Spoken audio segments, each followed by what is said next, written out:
जय हिंद दोस्तों, आपका स्वागत है आपका अपने यूट्यूब चैनल एग्जाम हाल 0.1 में।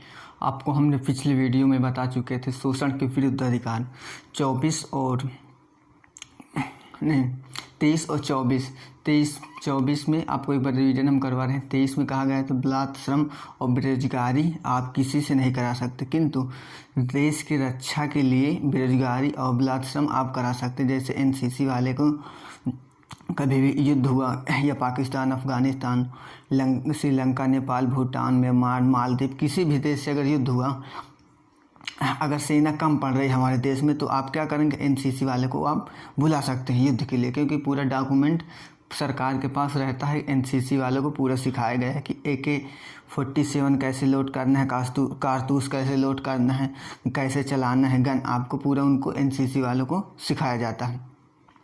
और फिर उसके बाद 24 में कहा गया है बाल नियोजन पर प्रतिबंध, यानी कि 6 से 12 से कम वर्ष के बच्चे से आप खतरनाक काम में नहीं लगवा सकते हैं। जैसे पटाखा फैक्ट्री हो गया और कुछ कारखाने हो गया, मिल हो गया, तो कांच की फैक्ट्री हो गया। देखते नहीं महाराष्ट्र में यदि कोई कारखाना है कपड़े का, तो जब पुलिस छापा मारती है तो बच्चे छिपने लगते हैं। तो इसी आर्टिकल जो है 24 के ही तहत आता है। तो आप जो है 12 वर्ष के कम बच्चे से आप खतरनाक काम में नहीं लगा सकते हैं। तो आज देखिए, आज हमको पढ़ाएंगे धार्मिक में स्वतंत्रता। ठीक, तो क्या है धार्मिक स्वतंत्रता का अधिकार। धार्मिक स्वतंत्रता का अधिकार, आप नाम से ही पता चलता होगा कि बात जो कही गई होगी सब धार्मिक से रिलेटेड होगी। तो इसमें जो है 25 से लेकर 28 तक का आर्टिकल को पूरा जो कहा गया है, इसमें धार्मिक स्वतंत्रता का अधिकार के बारे में कहा गया है। तो हम देखिए आपको एक करके एक बहुत बेहतरीन तरीके से समझाने की कोशिश करेंगे। अनुच्छेद 25 में कहा गया अंतःकरण और व्यक्तिगत धार्मिक स्वतंत्रता, यानी कि अंतःकरण यानी कि मन में मन आप कुछ भी मन में मन, यानी कि भगवान को मान सकते हैं। कुछ आप मंत्र करिए, जाप करिए, जैसे वक्रतुंड महाकाय, सूर्यकोटि समप्रभा, तो ऐसे हम मतलब कुछ भी आप जो है भगवान के प्रति कर सकते हैं, अल्लाह के प्रति कुछ भी। तो और व्यक्तिगत धार्मिक स्वतंत्रता, यानी कि व्यक्तिगत सभी व्यक्ति को धार्मिक स्वतंत्रताएं हैं। जैसे कि धार्मिक स्वतंत्रता यानी कि जैसे मुसलमानों को दाढ़ी रखने की स्वतंत्रताएं हैं, वो दाढ़ी अपना रख सकते हैं। हिंदुओं को टिक्की रखने की स्वतंत्रताएं, वो टिक्की रख सकते हैं, यानी कि चुंदई। और फिर उसके बाद सिख लोग जो होते हैं वो अपने कृपाल रख सकते हैं, यानी कि तलवार खोस के चलते हैं। तो यही सब धार्मिक स्वतंत्रताएं इसी में आती हैं। व्यक्तिगत धार्मिक स्वतंत्रताएं, व्यक्ति जो चाहे अपना धर्म से रिलेटेड है तो वो अपना रख सकता है। तो अनुच्छेद अब हम समझेंगे 26, इसमें सामूहिक धार्मिक स्वतंत्रता है।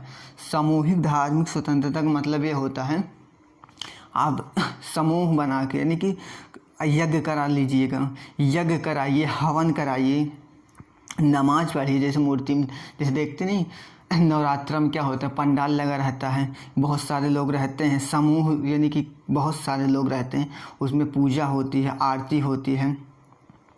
तो जैसे मुसलमानों में ताजिया निकालते हैं, जब जुलूस निकालते हैं, मुहर्रम होता है, तो वो सब चीज़ें इसी के अंतर्गत आती है। जैसे कि मुसलमान गए, मस्जिद गए, जुम्मा यानी कि शुक्रवार को मस्जिद में बहुत से लोग रहते हैं, सब लोग रहते हैं, यानी सामूहिक ही तौर पे कह सकते हैं, तो वहाँ पे नमाज पढ़ते हैं।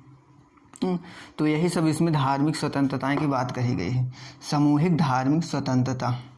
और फिर उसके बाद 27 धार्मिक कार्य में दिया गया धन पे टैक्स नहीं लगता। इसका मतलब यह होगा कि आप मान के चलिएगा केदारनाथ, बद्रीनाथ, गंगोत्री, यमुनोत्री, जहाँ जहाँ पे मंदिर है गोरखनाथ मंदिर, वृंदावन मंदिर, कहीं भी आप टैक्स दीजिएगा, मैंने कि दान दे दीजिएगा, दान यदि देंगे तो उसमें टैक्स आपको नहीं लगेगा। जैसे कि आप कुछ कमा रहे हैं तो उसमें क्या है, बैंक टैक्स लेता है, इनकम टैक्स होती है, जीएसटी टैक्स होती है।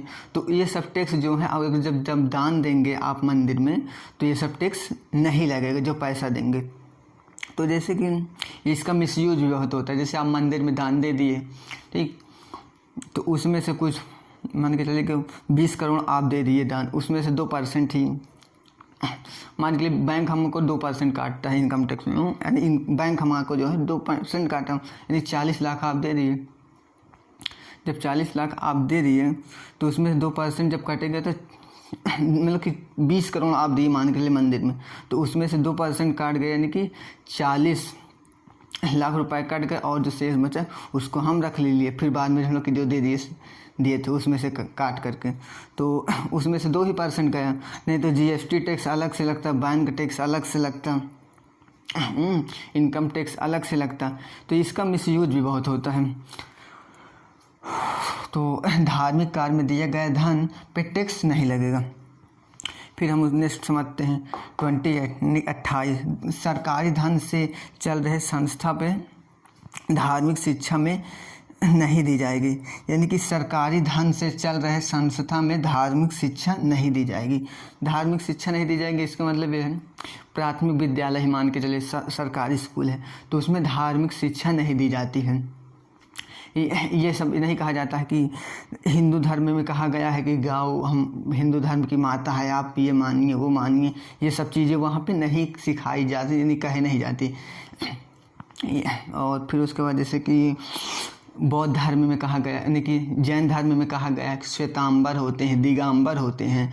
उस श्वेतांबर वाले श्वेत वस्त्र पहनेंगे, दिगंबर वाले यानी कि निर्वास्त्र रहेंगे, मतलब कि बिना कपड़े के रहेंगे। ये सब मतलब बातें नहीं सिखाई जाती हैं स्कूल में। सरकारी धन से चल रहे स्कूल में धार्मिक शिक्षा नहीं दी जाती। यानी कि मान के चले संस्कृत, यानी कि मान के लिए संस्कृत वहाँ पढ़ाई जाती। तो ये संस्कृत जो है एक भाषा है, ये कोई धर्म से रिलेटेड नहीं है। अब बहुत से लोग, और जैसे उर्दू है, उर्दू एक भाषा है, ये धर्म से मुस्लिम धर्म यानी कि इस्लाम धर्म, अरबी धर्म से संबंधित नहीं है। तो ये सब जो है भाषाएं हैं। आप बहुत से लोग ये समझते होंगे कि संस्कृत एक भाषा नहीं, धर्म से रिलेटेड है। इसलिए सोचते हैं क्योंकि जो हिंदू धर्म के जो देवी देवता लोग थे वो लोग थे संस्कृत बोलते थे, तो इसी लोग बहुत से लोग सोचते होंगे कि संस्कृत जो है एक धर्म से संबंधित। उसी तरह मुसलमान लोग भी बहुत से लोग सोच लेते हैं कि जो उर्दू भाषा है वो मोहम्मद साहब जो बोलते थे, तो इसी वजह से समझ लेते हैं कि उर्दू क्या है, एक इस्लामिक धर्म से संबंधित शिक्षा ये नहीं है। ठीक, तो आपको इतना समझ में आ गया हो कि सरकारी धन से चल रहे संस्था में धार्मिक शिक्षा नहीं दी जाएगी। तो आई होप ये आपको बहुत बढ़िया समझ में आया होगा। मिलते हैं अगले नेक्स्ट वीडियो। जय हिंद, जय भारत।